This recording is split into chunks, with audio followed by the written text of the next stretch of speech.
some pretty fun days, some fun celebrating. Excited for Senior Day tomorrow. But yeah, it's been a pretty fun week. Well, happy birthday, Dylan. That's good to hear. Yeah, That it was a happy great, birthday. great birthday Yes. week. Yeah, doing well as well. I mean, the homework piling up late in the quarter. I should almost said semester. The quarter, of course. But I mean, at the end of the day, lots to look forward to in the sports world. March and April. I mean, having March Madness followed by the majors in golf is pretty exciting. This is around the time of year where I tune back in. Players Championship coming up later in the month as well. Should be a pretty fun time. But most importantly, March Madness is going to be pretty exciting. Yeah, what's going on? It's Darius. I'm feeling pretty good, guys. Just got finished with registration for next quarter. Overcame a 4 p.m. registration time. Went pretty well. But That yeah, cannot be understated. exactly. Yeah. I think that's a Real pretty big adversity. thing. Again, happy birthday, Dylan. And yeah, it's a great time of year in sports. We got March Madness coming up, conference tournaments. We got spring training in full swing. Baseball season's about to start soon, and then the stretch run of the NBA on the pro side and everything going on there. For my NFL fans, Combine just happened. I know a lot of people don't put a ton of stock in that, but yeah, it's a wonderful time of year. Wonderful time. This may be, if you're a sports fan at least, the most wonderful time of the year. But let's get right into it. We always start with Northwestern sports, and in some areas, a great week. In some areas, not a good week. On SportsVoice, we like to be positive to start things off. So that's what we're going to do. Men's basketball is kind of back. They had a really good week. They have now rattled off 3 consecutive wins, last of which being at home against Iowa on Friday. And tomorrow, they have a huge game. Not only is it senior night for a class of seniors that have just contributed so much to this program, right? I mean, Brooks Barnheiser, Nicholson, Tyberry, those are the core 3 guys who will be celebrating. A few others who came in through the portal, i.e. Keenan Fitzmaurice, etc. But a big class of seniors, but a big game because if Northwestern can get a win against a solid UCLA team. I know, Claire, that's one that maybe is pulling you apart a little bit there as a Bruin fan, but if they could get a win on Monday, tomorrow, it will be massive. But before we get ahead of ourselves, let's talk about this past week. We'll start with Dylan and go around. What do we like from this week? What is going right for Northwestern? I mean, KJ Wyndham is one thing that is certainly going really right for Northwestern. I mean, yeah, Wyndham's been awesome. I mean, you never want to be thankful for injuries, but I guess the one positive takeaway is that Wyndham has gotten solid playing time, and we've seen what he can do. The biggest thing has been the defense to me. This is Chris Collins' basketball right here. Chris Collins is proving why he's the best coach in the Big Ten. Winning with these players that he's got going on is incredible, and it's just kind of this defensive scheme that has been absolutely incredible. It's brought Northwestern back to life. I mean, look, I'm full of opium right now. I'm trying not to get myself too ahead of myself and think that, March is a serious possibility. I still really don't right now, but hey, you steal one tomorrow and all of a sudden the door is just slightly cracked, but the defense needs to stay as great as it has. Yeah, I mean, look, you said it, Dylan. I mean, this is return of the cats of old with this elite-level defense of these last 3 games. And Iowa's shooters, just like the players in the previous 2 games, just didn't look comfortable. Josh Dix, who gave Northwestern that dagger to I their hate hearts that man. early in the season, he did not do too well in the game on Friday. I mean, he had a couple of air balls, was getting air ball chance at him the whole game. Only had 10 points, which isn't bad, but they would have wanted more out of him, and Iowa obviously lost by 11. But for Northwestern, lots to like. There were very few open looks for Iowa, and when those shooters were open, it almost seemed like, they're surprised at how rare it had been that they weren't even prepared to, knock down big shots. There were a bunch of missed open threes for Iowa in those situations, but that's what you like to do as a Northwestern defense. They really wanted to, put an emphasis on that aggressiveness, getting either forcing turnovers or just forcing difficult shots and getting the rebounds. I mean, that's been huge. And when you can get into shooters' heads, it helps on those open looks where maybe you lose a guy in the corner. It helps because they're, kind of in that cold stretch, not necessarily able to just be a knockdown kind of guy, but lots to like. UCLA home game, obviously huge. And then Maryland, I mean, like Dylan said, there's not really much of a chance that this team goes on a run to make March Madness, but if it were to happen, they would have to beat UCLA and they would have to beat Maryland. And if that happened, then they would be in the conversation, but that's a long way to go first. Yeah, I mean, I hate to, say that it's been a little too little too late for the Cats, but I mean, they're on a 3-game win streak, and it shows a lot of character to finish the season off right in this way, especially in pretty much convincing fashion in these last 3 games. Like you guys have said, the defense has been really good, especially. I know we said we're looking at the past week, but going back to the Ohio State game, blowing them out on the road, and the next 2 games after that, we're looking really good right now. I just wish it would have happened a little sooner. That being said, I do think we definitely can come out with the dub against UCLA, especially at home. We're a historically great home team. Not historically great home team, I'm saying historically speaking. We play well at home. And yeah, we'll see what we can do, possibly make it into the Big Ten tournament and keep that door slightly minusculely cracked, even though that probably isn't a conversation we should be having. But we need to keep the hope alive nonetheless. Yeah, I certainly agree with both of you about, or with all 3 of you about this Iowa game. It was incredible to see the walls and rafters were ringing, as they say in Iowa, but with airball chants for Josh Dix, and with plenty of Go Cats. It was, pretty dominant 60 to 57 victory. The Cats never trailed, which is something that we haven't seen. We've let a lot of teams go on big runs in the second half. That's how we've lost a bunch of games. But KJ Wyndham, huge highlight. He had a game-high 20 points. This is, this is just like a massive game for him. I think he's showing off that he's the future of this program, and so that was really exciting to see. Keenan Fitzmaurice really getting into it. That dunk, I think, had to be one of my favorite moments of Northwestern basketball that I've seen this year. And he's a guy who gets the crowd going. Yeah. People love him. You can tell that he's like so much of the energy of this team. He's been so important for them. Yeah, Keenan Fitzmaurice has been quite the spark plug that, like, those contributions are often overlooked, and they obviously don't show up on any sort of stat sheet. But, I mean, he is bringing the energy, and, I mean, like, he could very easily check out, right? Like, he hasn't been in this program. He's only been in this program for a matter of months, right? I mean, the season was pretty much over, but when guys like that, give everything, I think it encourages everyone to step it up. Now moving to maybe sadder topics. Today was the official end of the women's basketball season. Going into play today, they played Nebraska. They had a sliver of a chance to make the Big Ten tournament. They had to beat Nebraska, which they did not end up doing, so nothing else mattered. But the other games did go their way, which kind of makes you sad. It was, Rutgers got a win against Penn State, and Indiana beat Purdue. So Northwestern, if they beat Nebraska today, would have been in the Big Ten tournament, but they did not. Nebraska looked really good against Northwestern. They put up almost 100. So that finally brings this really disappointing season to an end. They finished 2-16 in conference play, and this is, I think, the third straight year that a Joe McEwen team has finished with 9 wins overall. Very disappointing. So I'll swing it to you guys. Just overall thoughts on this season as a whole. Yeah, I'll add to that, Sammy. Yeah, One of the things as I was making this rundown, third season in a row with only 9 wins was like a stat that was hard for me to write down because like that is just it's pretty abysmal.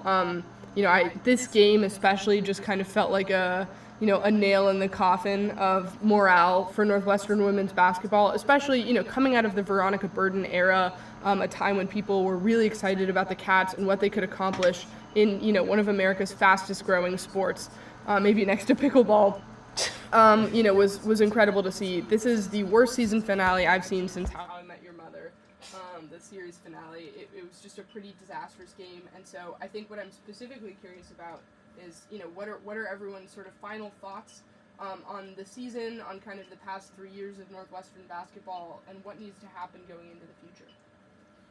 What's crazy to me is, I know this is the third straight year of 9 wins. This was the best team out of these 3 years by 100%. A large margin. Yeah. I mean, this team was unlucky. This team could not close games, which partially their own fault. but they were in most of these games. Today was a terrible example. Nebraska blew the brakes off of them. One of the few times they've been blown out this year. But you just compare this team with those last 2 years, and you're like, whoa, what in the world? This team should have been better. This team should have made a Big Ten tournament. The fact they only came away with 2 Big Ten wins is shocking to me. I mean, you look on earlier in the year, I mean, this team beat Utah at home. They beat UNLV. Those were 2 solid non-conference wins that everyone was like, okay, maybe this team isn't going to be the worst ever. It's upsetting for 3 years now. I know you guys are a little bit more distant from the Veronica Burden era, but when I started here, I was the first year without Burden, and there was still legitimate hype about this program. People still thought, okay, her leadership is still going to roll over. There's still going to be some talent. They will still be able to do something. And instead it has been a complete 180, and we just haven't seen any growth. Caroline Lau was really hyped up as a freshman, thought she was going to be great. I don't really know what we're going to expect out of her in her senior year. I really don't know what's going to happen. I mean, Joe McEwen, if it's going to be question marks, I mean, obviously I have to see how things change, but it's upsetting to watch a team finish like this year in and year out. I'm going to be done here in 3 years having never seen a team come close to a winning record for women's basketball, which is just upsetting. Yeah, I mean, it is upsetting for sure, and I think one of the things that this team has struggled with is that lack of three-point shooting ability, because you have a team that came in there, had 4 freshmen recruited who all had potential beyond the arc, and then this team barely shot any threes and could not hit them at an efficient rate. But it is just strange, because, yeah, it did feel like oftentimes there were different things going wrong every game. Like, it's not like this team was super turnover-prone every game, or was getting boxed out every game, or even was, like, playing badly in the same half every time. Like, obviously sometimes they would play badly in the fourth quarter and not close games out, but other times they've had good performances and kind of clawed their way back. But it is just tough. It's tough this year, especially because there are a lot of graduating players, and it is going to be hard to rebuild to the team, at least to the level of talent that it was at, so it's kind of disappointing that they underperformed. But I agree with what Dylan said. This is definitely the best Northwestern basketball team, and on the women's side in the past 3 years. But I mean, also, lastly, to touch on Lau, it was such a weird season, and I think it started because she really did struggle to shoot the basketball early on in the year, but it's almost like she wasn't as good this year as she was last year. Like, she took a step back in her junior season, which is strange for someone who was an assist leader, one of the top assist getters in the country, and then came in, and she did improve on her assist numbers, but from 7.8 points per game to 4.7, and just had, at least at the end of the year, so much of a minutes reduction, especially compared to last season, to where she ended up playing the same amount, but sort of through a stretch in the middle of the season really kind of didn't get as many minutes and was sort of struggling at one point, and so that's something that you have to reckon with. But I also think this team, just to wrap it up, early in the season, the losses to Illinois State and Lehigh to start the season set the mentality that this team could lose to anybody, and I don't think that's a good mentality to have, because getting blown out by 17 to Lehigh, losing by 4 to Illinois State, both games should have won. That's tough, because it doesn't give the team a sustainable floor to look back on and say, okay, at least here, like, this game, is one that we pride ourselves in coming in on getting a convincing win. There's just no expectation of that when you lose to teams like Lehigh and Illinois State. There's no expectation of a floor that a team can kind of fall back on. Look, those are 2 teams that are really solid. I mean, Lehigh won their conference championship, but yes, I do kind of agree. Yeah, just to lose by 17, I should say, in that game in particular. And then, of course, the Illinois State loss just in general. But, 2 games where you don't really, against mid-majors, you can't fall back on that and say, like, they didn't get those wins. Yeah, you know what? It's crazy that this is the 3rd straight year with only 9 losses, because, like we've been saying, this is quite obviously a better team than last year for sure. And I even realized that there was no improvement record wise. Just, it's like you look up and next thing you know, holy moly, we're 2-16 in the conference. And part of it's because we lost a lot of close games, but also there was a decent bit of roster turnover from last year, especially in the starting unit. We dipped into the transfer portal quite a bit, which is something we're going to have to do again, as well as with recruiting, since we have so many players leaving from this year. But I guess the thing that we have to look forward to is that it is quite a bit of a clean slate for Northwestern women's basketball. Rebuilds don't happen the same way as they do in the pros. There's no draft. and everything is on you to get people to come here. Coach McEwen's going to do the best that he can, I'm sure. And yeah, that's really all I have to say about the state of Northwestern women's basketball. An improvement from the team itself without improvement from the record. Well, I guess, the best thing we can do here with Northwestern sports is to move on to a more positive note, as Sammy was saying earlier. Number 3, Northwestern lacrosse beat number 4, Syracuse this past week. That is a massive win. It's a road win, 12-8. Pretty good score for the Wildcats.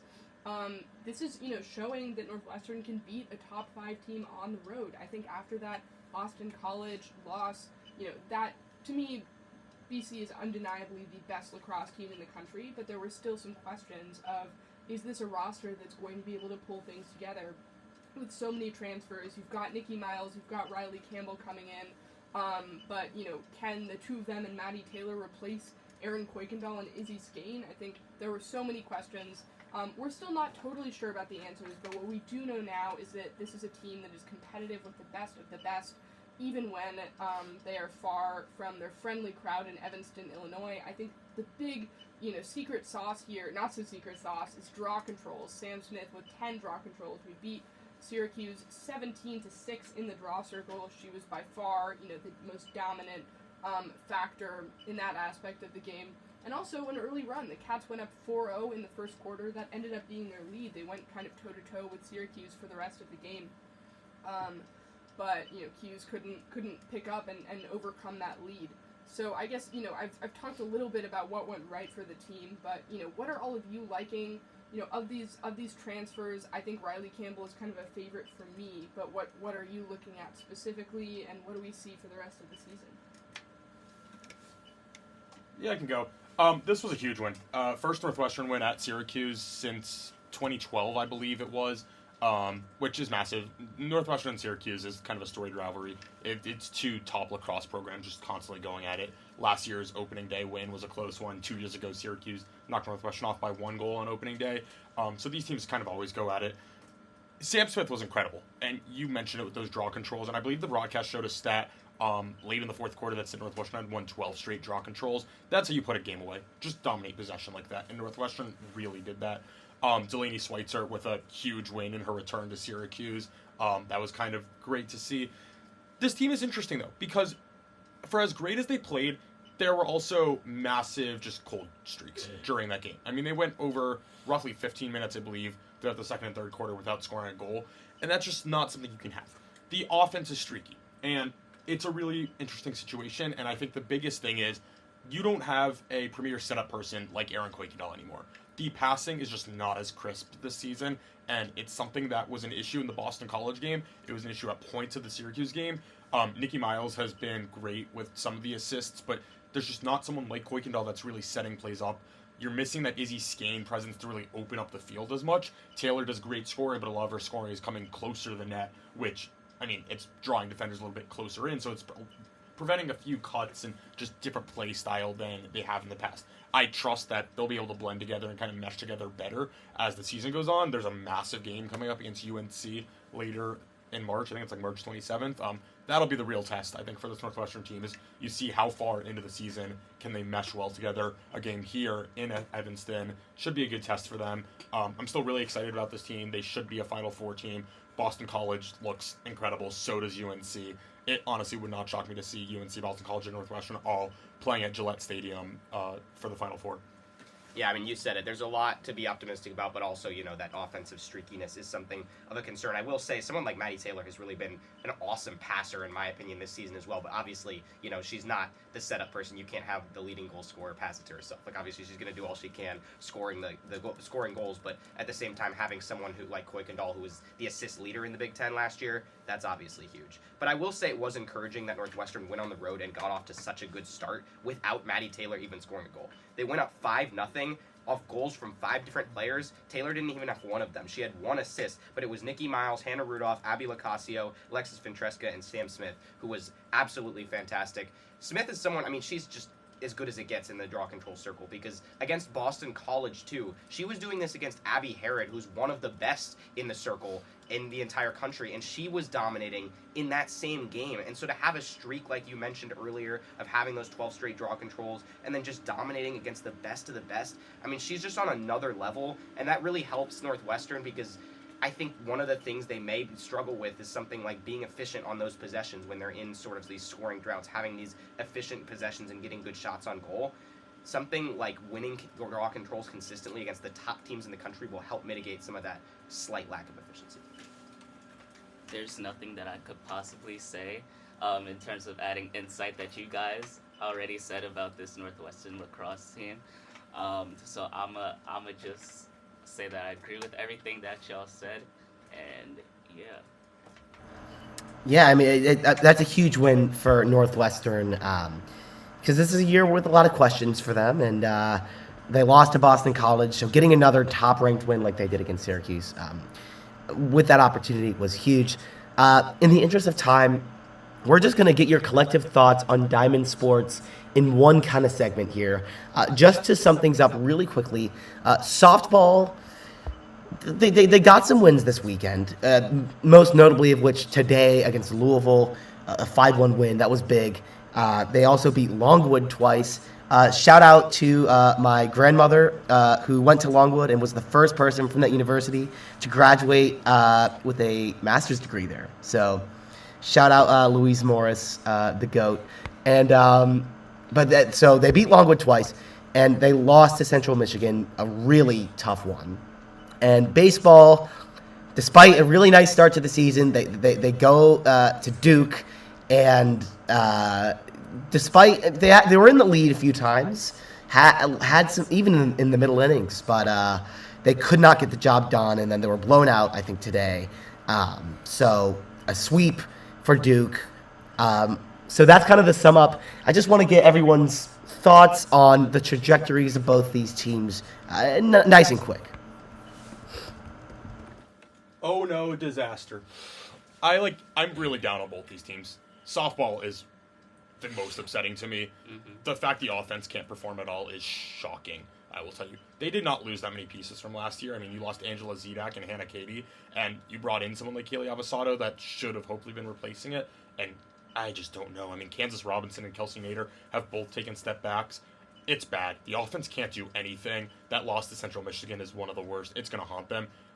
This is a team that has legitimate work to do just to make the tournament, which is not something I thought I would ever be saying during my time here at Northwestern, where, you just expect this Northwestern team to go out and dominate the Big Ten and make the tournament easily.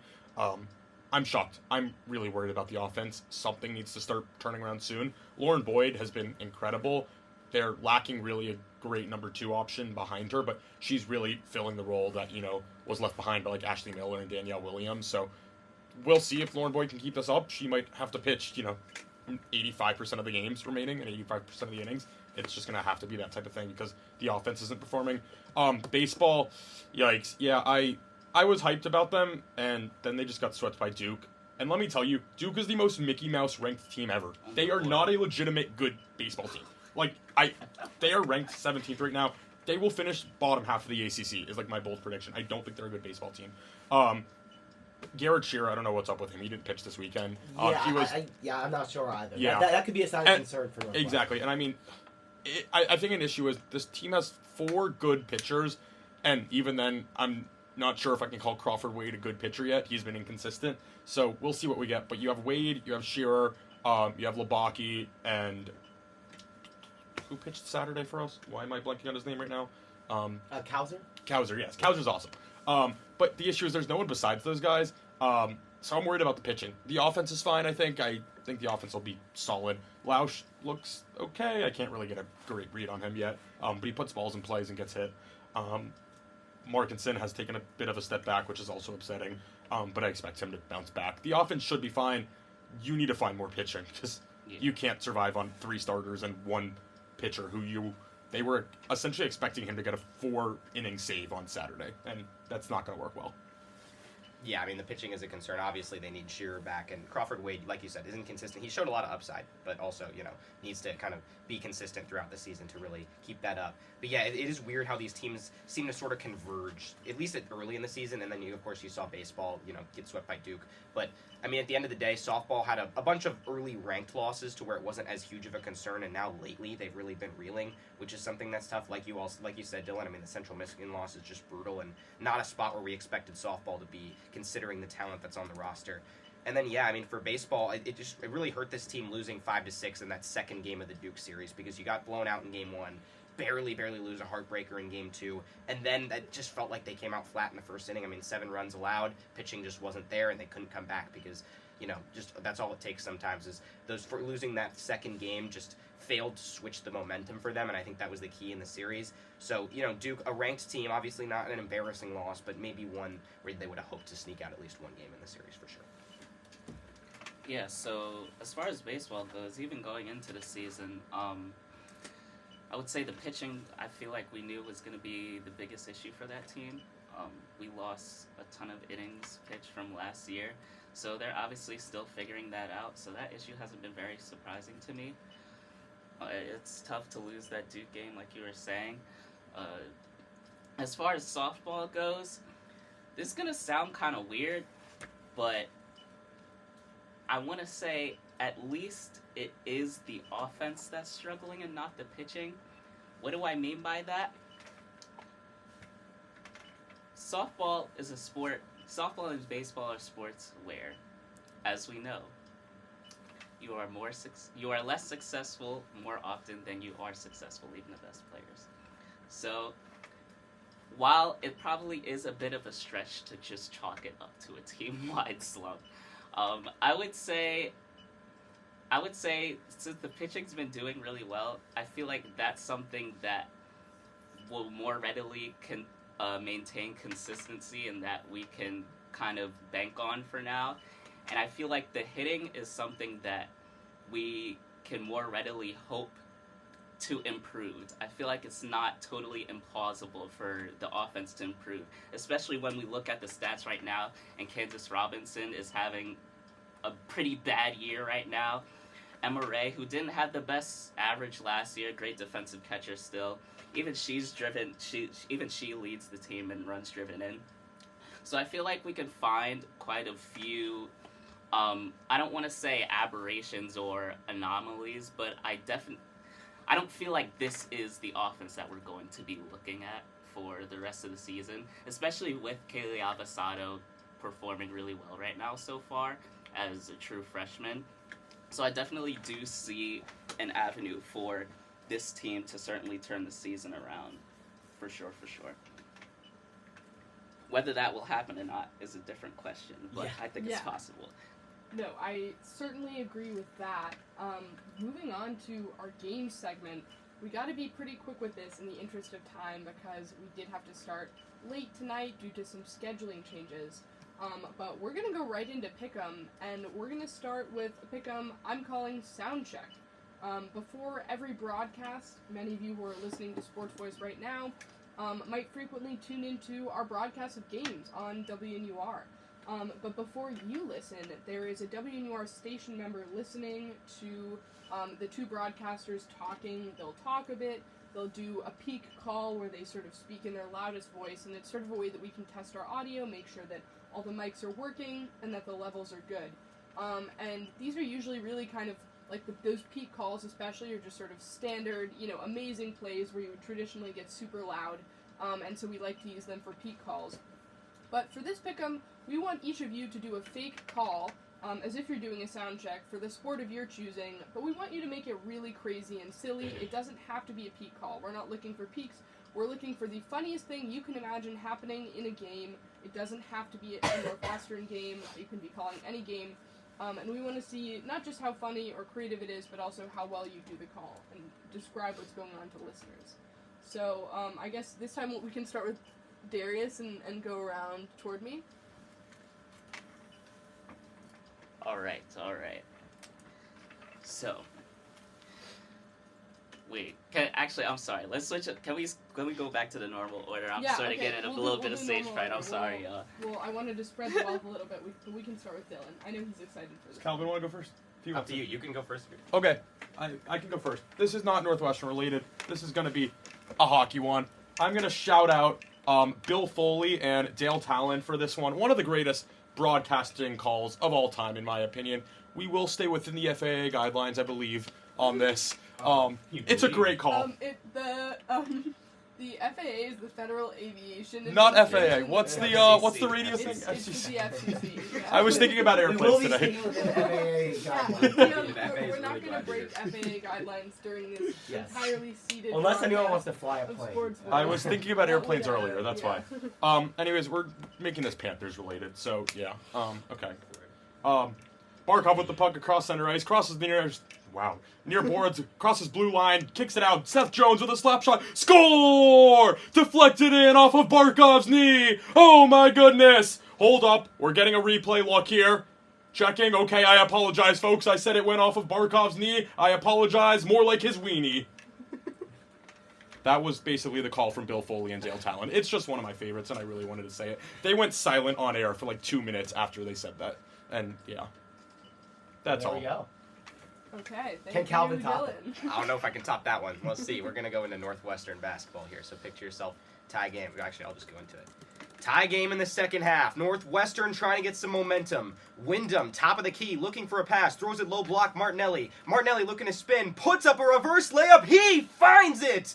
Nick Martinelli making it rain, pulling a rabbit out of his hat. He's jogging to the bench. He's picked up a fedora, and look what we have here. He has pulled a rabbit out of his hat on the bench. It's big, it's fluffy, it's the cutest thing you're ever going to see. Nick Martinelli making magic happen once again. The leading scorer in the Big Ten has pulled a literal rabbit out of his hat to the expectation of nobody in the stands. That was good. All right, let me set the backdrop for you guys. So, in a friendly exhibition game against the other NU, not even the other NU, Northeastern University, we're playing a special game here. We're coming to you from Fenway Park. Garrett Shearer on the mound. He throws the pitch. It's slapped deep into left field. And that should be over the... No! Oh my goodness, Preston Knott scales the green monster and robs a home run from Northeastern. How? It's like Mike. I mean, what is going on? How could he possibly get that high? It's like we've left the plane of reality. Easily the greatest play I've ever seen in my entire life, and greatest play we will probably ever see. Or never see in the real world. There we go. Well, I think that was more entertaining, I think, than we even could have imagined. That was really good. That was great. All right, well, time to move on to our second question, and it is titled Spring Training. And guys, we had a few days this week that were pretty good. We got into the 50s this week. It was our little false spring. Yeah, our standards are incredibly. Yeah, I was about to say. I felt promise great. you guys, there's a lot to be happy I thought here it and was just you. balmy. I thought it was great. So. Well, as hopefully we move past false spring and into real spring, we want you guys to give us your perfect spring day. An activity you really like, something you're looking forward to for this upcoming spring quarter. I'm really excited, I'll say. So this time we will start with Darius. We'll swing it opposite way. Yeah, all right. So, I would say my perfect spring day obviously has to involve baseball, right? I'm going to say, so I was born on May 9th, 2005. So, my birthday falls into the spring. So, perfect spring day for me, which I won't get this year, is the Mets come to Wrigley in the middle of their field trip. I get to take in the friendly confines of Wrigley Field, but the Mets beat the Cubs. I'm a Met fan, in case you couldn't tell. I'm from New York. Ideally a blowout, but we'll say it's a close one so we could keep all my Cubs fans happy, including you, Sammy. But yeah, that would be my perfect spring day, and then get something nice to eat. Probably from Prairie Moon. That's where I went on my birthday last year. I really enjoyed that meal. So yeah, that's my perfect spring day, I would say. Yeah, I mean, for me, I'm gonna go with more of an activity here. This could take up the whole day if you really wanted it to. Yeah. But for me, it involves the nice weather, just going outside, listening to podcasts, particularly those about fantasy football and about the NFL draft for me, because I really love this time of year because it's the time of year you can go on Twitter or listen to a podcast and hear like the most outrageous take ever, like Ashton Genty is RB4 in this draft class or something crazy, and then people will be like talk about how they watched film to back it up when in reality they're just watching like highlight tapes of all the other guys like Hampton and whoever. And so it's fun to listen to. I think there are a lot of people, really getting antsy for NFL content kind of after the season and really just willing to throw out anything. And then when you think about Dynasty Fantasy Football, it's just like you got those Dynasty startups in your mind, like Dynasty rookie drafts coming right after the draft and all sorts of stuff. And then just, for the Washington Commanders, who are my lifetime fan, I'm a lifetime fan of, just thinking about, who they're going to take in the draft, always very exciting, mock draft season, all sorts of stuff. So it's hard to be occupied with that 100% of the time because of all the other stuff that's going on in sports, but at the same time, it does really indicate warm weather to me when you can kind of hear takes like talking about how Luther Burden is wide receiver 8. Like, stuff like that is just like, all sorts of whatever, all sorts of crazy stuff that random analysts will throw out there, and you just take it all in. First off, Damian Martinez should be running back 1. Anyways, spring quarter, I'm going to be working an internship, a remote internship, which will probably lead me to be inside for most of the day. So what I think I'm going to do is I'm going to bring a beach chair just back from home. I'm driving up from South Florida, which, by the way, is going to be a crazy drive, but I'll have space in my car. I think I'm going to bring a beach chair and literally just go do work outside on the beach, just randomly when it gets warm enough during the spring. Sunscreened up, of course, because I'm a ginger and can't be in the sun or I'll literally die. But yeah, I literally think I'm just going to go vibe out on the beach. Honestly, maybe just in a lawn or somewhere. I have a nice backyard, and just hanging out in the backyard of my house will be really nice, and just kind of being outside. Yeah, I mean, I'm sure if you camped out on Deering Lawn this quarter, that would A, be pretty original, B, everyone would be very okay with it. So that sounds like a fun way to spend your spring. But for our final pick'em, we have a Cinderella story. We are so close to March Madness. The carriage is gleaming, the glass slippers are waiting in the closet, and it's time for you to say bibbidi-bobbidi-boo. It's a while till the clock strikes midnight, so pick your favorite March Madness Cinderella team this far out, and give us your reasoning. Should I go first? Sure, yeah. Okay. How are we? I don't know how exactly we're defining Cinderella team, but right now I'm going to go with... A team that's not seeded, that you don't think will be seeded very highly, but that could sort of make a nice tournament run. Yeah, okay, then I'll take Vandy. Right now, JBR Bracketology has Vandy as a 9 seed, which I feel like fits in as a Cinderella seed, a 9 seed. I think is fair. They've upset so many of those top teams that will be ranked highly already. What's that? They've been dangerous. Exactly. Yeah. They've knocked off a ton of those top teams already this year, so I absolutely think they could knock off a couple more and make a deep run. They have the talent. They've been playing in a loaded SEC. So give me Vandy. All right, I'm actually going to go with a different team that is probably going to be lower seeded, one that beat Vandy. Let's go with Drake. They've been in the tournament for many, many years, probably projected as an 11 or 12 seed right now, but new coach, so there's no more voodoo. There's no more, cursed magic because the coaching staff is different. So everything's going to change this year for Drake. They're not going out in the first round anymore. The Ben team of McCollum, Division 2. Yeah, Love them. he's come out. Yeah, no, I think what's their record? 27-3. I know they've had just 3 losses. They did beat Vanderbilt. Have a couple of big Power 4, Power 5, whatever it is, wins this season. And so this is a Drake team that has a really solid resume right now. And I know the 5-12 upset has kind of seen a fade in recent years. The hype's all about 11 seeds these days, but I think Drake's gonna buck the norm if they end up being a 12 seed. Calvin, that's an awesome answer. My favorite part of that answer is Power 4, Power 5, whatever it is, because isn't that how we all feel these days? But I also really enjoy it because my grandma went to Drake for a year. My aunt went to Drake. Yeah, Sammy and I are really having an awesome sort of family connection today with your guys' answers. Y'all are forgetting about the Drake curse, though. But don't talk about that. But yeah, she went to Drake for a year before transferring to Minnesota. Which was great for me because she met my grandpa there, who was also a sports broadcaster. But she was the Drake Relay Queen. And she met Ronald Reagan, who was a radio broadcaster who, for some reason, met the Drake Relay Queen. So. There we go. I wonder what he ended up doing later in life. Yeah, I know. I feel like not much really came surely in his career. Surely he kept broadcasting. I'm sure that's all he did. Yeah, absolutely. Yeah. All right, Darius. Yeah. So, we're actually going to get a double Vandy here, except on the women's side. Now, Vanderbilt was ranked for a few weeks. They aren't anymore. But for some of the similar reasons that Dylan said on the men's side, they play in the loaded SEC, but also they have two wonderful players on their team, Camille Pierre and especially the freshman phenom Michaela Blakes, who has dropped 50 points in a game twice this year, which is absolutely insane. They've been playing great competition all year. They've won pretty decent games, and they have the star power to go on the star power that's required.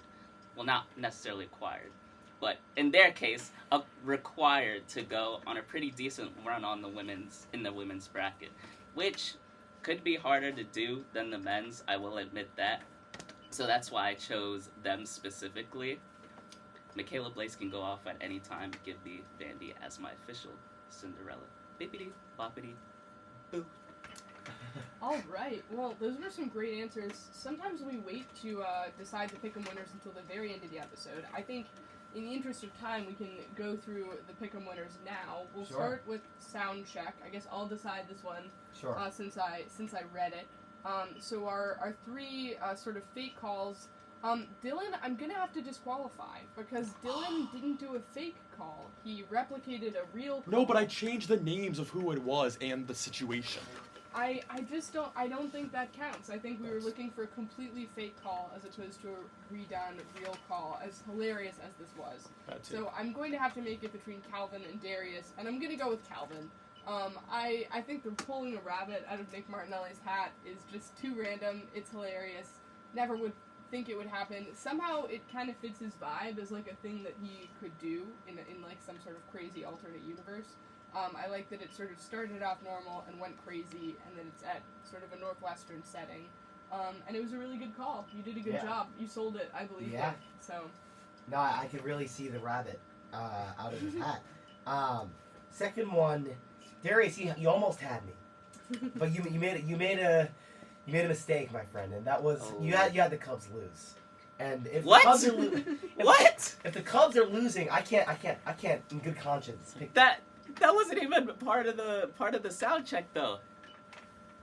Oh, you're talking about the second. Oh, okay. I thought we were all right. Never mind. No, we're moving to the next one. Spring Damn, training. right? Why? Yeah, no, I can't be picking any scenario where the Cubs lose because it's against my faith.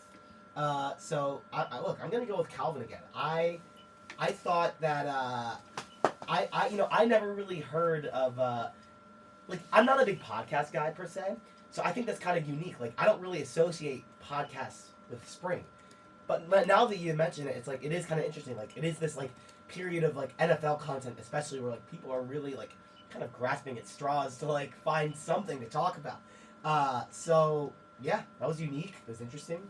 I liked the Ashton Jainty reference because he will be a Chicago Bear very soon. So let's go. Well, we can all hope for that here in Chicago. But for our last pick'em, our Cinderella story, I'm so tempted to go with Calvin's. I would love if Drake had a Cinderella run. I always do sort of have that built into my bracket because I feel like it ends up being super possible. Oregon is a great team, but I could totally see them beating Oregon. I really don't see them beating St. John's. I think that could be pretty tough. This isn't about how realistic it is. It is about a Cinderella run. But I am going to have to go with Dylan's. I think the Vandy story is so cool. Maybe they're a little bit less of a Cinderella team. I think a 9 seed, isn't quite what we would think of. But it maybe becomes a Cinderella run if they make it a little bit further than expected in the tournament. And so I guess to maybe spread the wealth a little bit, and because I just think this is a great answer, I'll go with Dylan. Sammy, we have a bit of a crisis, which is that we have all of national sports talk left, in addition to draft day. Our draft day is things in March, national sports talk. We have NCAA basketball, NBA, MLB, NFL, the Combine. We've got some hockey. I think I'm going to leave it up to our guests to decide what we go for here, given that we have to pick. What if we each did one topic of our choice? Oh, each do one topic of our choice. That. That could be great. So one national sports topic for everybody. One national sports topic for everybody. Yes. Calvin, we'll start with you. We'll start in the middle. All right, well, this was my perfect excuse to talk about the Deebo Samuel trade for the Washington Commanders. So, I mean, obviously, NFL Combine, who looks better or worse than you expected? Very, very briefly. I mean, lots of different storylines. Isaiah Bond said he was going to break a record in 40-yard dash and then ran a 4.4, which is pretty good, but he said he was going to run a 4.2 or a 4.1 something, and, that didn't end up happening. And then Vishal Tootin from Virginia Tech got a 4.32 and are running backs. So those were really two of the big storylines there for what's on the dock. But, I mean, the Deebo Samuel trade as well. The Commanders getting weapons for Jaden Daniels. I think he fits perfectly in this offense. I think with a team that's probably about to trade or cut Jonathan Allen, it's totally fine to take on that horrific contract. And they only gave up a fifth for him. When you look up the combined compensation that the Commanders gave up for Lattimore and Deebo Samuel with how much they got for Jahan Dotson in the trade of him at the beginning of the season, I mean, Adam Peters is a mastermind. I'm loving life right now. It's pretty good stuff. Oh, all right. Yeah, I guess we can go to Darius next. Yeah, so I want to talk a little bit of NBA. So on the rundown here, we have Wemby's out for the rest of the season with thrombosis. Thoughts and prayers out to him. I know that could be pretty serious. But all the basketball world hopes he comes back from that. Same with Popovich. A lot of stuff going on with the Spurs right now. Jeez Louise. But yeah. So the question that we have here is Evan Mobley a lot for DPOY at this point. As we know, he is part of the Twin Towers that makes up the Cleveland Cavaliers league best record. And in the month of February, he's averaging 2.3 blocks per game, up from 1.6 on the season. So he was already a great defender, even without those block numbers, but now he's becoming an eraser as far as the blocks go, which is even wonderful.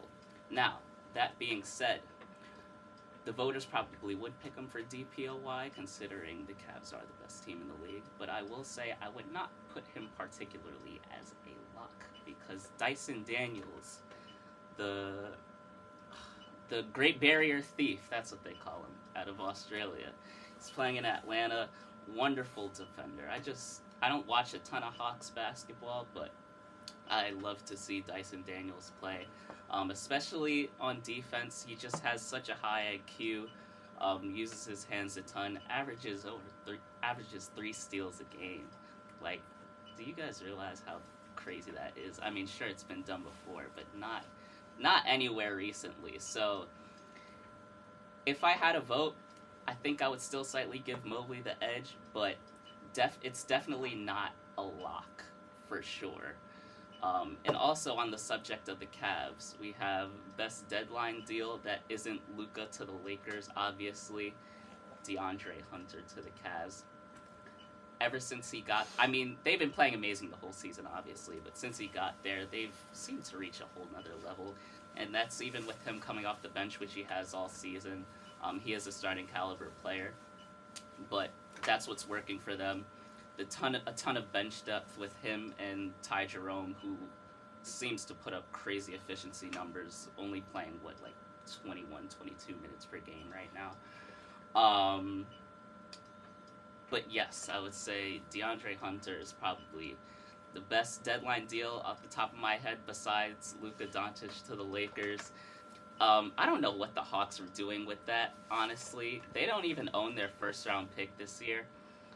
So, yeah, kind of questionable, but it worked out for the Cavs. So that's what I'm going with. I'm allowed to talk hockey now. Yay! Let me talk to you guys about the thing that depressed me so much last night. The Florida Panthers decided to trade for the worst contract in the NHL in Seth Jones. What did they give up? Only one of my favorite hockey players in the Panthers, and Spencer Knight, and a first-round pick in 2027. Who cares about a draft pick? It's 2027. Drafts are not real. Yeah, Seth Jones is a terrible hockey player. I legitimately think he sucks. He is not good. Some people think he's elite. He has by far the worst contract in the NHL at $9.5 million for another 5 years. Chicago's retaining $2.5 million, so the Panthers have to pay him $7 million. Oh my goodness, what is Bill Zito doing? I love Spencer Knight, and he's our backup goalie who should have been our starter in a year when Sergei Bobrovsky ends up retiring because bro is 37 and he's going to play until his legs fall off, but whatever.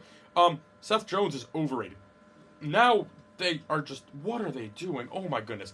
What even sucks as well is Seth Jones. It got reported today that he was not going to waive his no trade clause for anyone out other than Florida or Dallas, and Dallas wasn't even interested in trading for him. So the Panthers once again bid against themselves for an overrated defenseman who's going to cost them way too much money, prevent them from signing other good players. It is a mess. Oh my goodness. Yesterday was bad. I went on a complete meltdown on Twitter. I've somewhat calmed down a little bit. Now Matthew Tkachuk got put on LTIR today, so he's probably out for the regular season. He'll be back for the playoffs, hopefully, so that doesn't really matter. Now this frees up some more cap space for us to go do something else that's really stupid.